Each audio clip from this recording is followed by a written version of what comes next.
Nagpasalamat sa mga miyembro ng media si outgoing NDRRMC Executive Director Benito Ramos sa kanyang huling araw sa opisina. Samantala, sinabi naman ng Malacanang na mananatili muna si Ramos hanggat hindi pa nakakahanap ng kapalit dito. Narito ang ulat ni Aya Macalma. Ang palabirong si Undersecretary Benito Ramos ng National Disaster Risk Reduction and Management Council ay nagpaalam na sa mga miyembro ng media sa huling araw nito sa opisina. Para kay Ramos, malaki ang ginagampanan ng media sa tuwing may kalamidad sa bansa.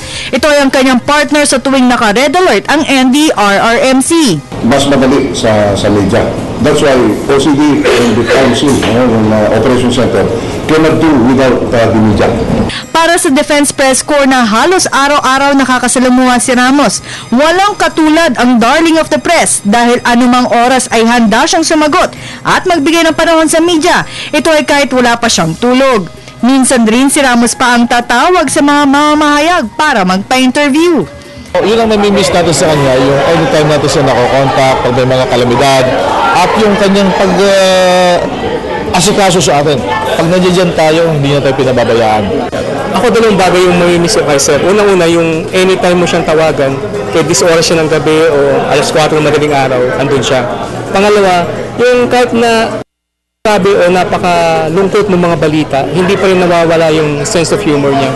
Na kahit pa paano, kasi marami bumabati ko sa kanya na parang trivialize na yung mga namatay, sa trabaho niya kasi, mas kailangan, hindi mo, pero given na kailangan mo pasensya, kailangan mo ng training, etc. Pero mas kailangan mo ang sense of humor kasi ang hirap ng trabaho niyo. Kung marami ang bilib sa sipag ni Ramos ay mayroon din naman siyang natatanggap na batikos. Pero hindi ito alintana ni Ramos dahil magandang pagkakataong ito para pagbutihin pa niya lalo ang kanyang trabaho.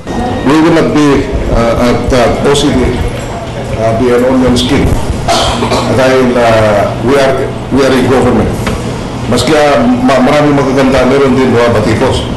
Sa ngayon ay tanging si Defense Secretary Voltaire Gasmin pa lang ang tumanggap ng kanyang resignation letter at hindi pa ito tinatanggap ng Pangulo. Ayon kay Presidential Spokesman Edwin Lacerda, maaaring manatili muna si Ramos sa kanyang pwesto hanggat wala pa siyang kapalit. We have not yet, we will let you know. There has been no appointments yet. I've been made aware of. Certainly we're looking for candidates, but we will the President has made his choice. Ngunit ilang linggo nang nag-understudy sa ahensya si retired General Eduardo Del Rosario. Si Del Rosario ay dating naging commander ng Task Force Kalihim. January 8 nang mag-resign si Ramos bilang hepe ng Office of the Civil Defense upang alagaan ang kanyang asawa na may sakit na diabetes. Para sa Telebisyon ng Bayan, Aya Macalma.